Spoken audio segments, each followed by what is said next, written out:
Hello guys, നിങ്ങൾ തിക്കിടി എന്ന് കേട്ടിട്ടുണ്ടോ? അപ്പോൾ ഇന്ന് നമുക്ക് തിക്കിടി ഉണ്ടാക്കാവേ.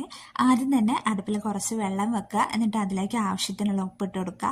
വെള്ളം ഒന്ന് നന്നായിട്ട് തിളച്ച് വരുമ്പോഴേക്കും അതിലേക്ക് നമ്മൾ എടുത്ത് വെച്ചിരിക്കുന്ന അരിപ്പൊടി മുഴുവനായിട്ട് കുറേശ്ശെ ഇട്ട് കൊടുക്കുക. എന്നിട്ട് നന്നായിട്ടൊന്ന് കുഴച്ചെടുക്കുക കേട്ടോ. അതിനുശേഷം നമ്മൾ കൗണ്ടർ ടോപ്പിലോ അല്ലെങ്കിൽ ഒരു വലിയ പാത്രത്തിലോ ഇട്ട് നന്നായിട്ടൊന്ന് കുഴച്ചെടുക്കണേ. ഇടയ്ക്ക് വെള്ളത്തിൽ കൈമുക്കി ഈ ഒരു മയത്തിൽ നന്നായിട്ട് കുഴച്ചെടുക്കുക.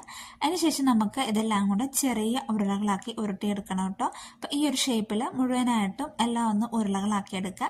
അതിനുശേഷം ഈ ഉരുളകളുടെ മുകളിലേക്ക് ഒരു കുറച്ച് അരിപ്പൊടി തൂക്കിയെടുത്ത് ഒന്ന് കുടഞ്ഞെടുക്കുകയാണെങ്കിൽ നമുക്ക് കുറച്ചുകൂടെ ഒന്ന് ഗ്രേവി ആയിട്ട് കിട്ടും കേട്ടോ. അപ്പം അതിനുശേഷം നമുക്ക് ഇതിന് വേണ്ടിയിട്ടുള്ള അരപ്പ് റെഡിയാക്കി എടുക്കാം.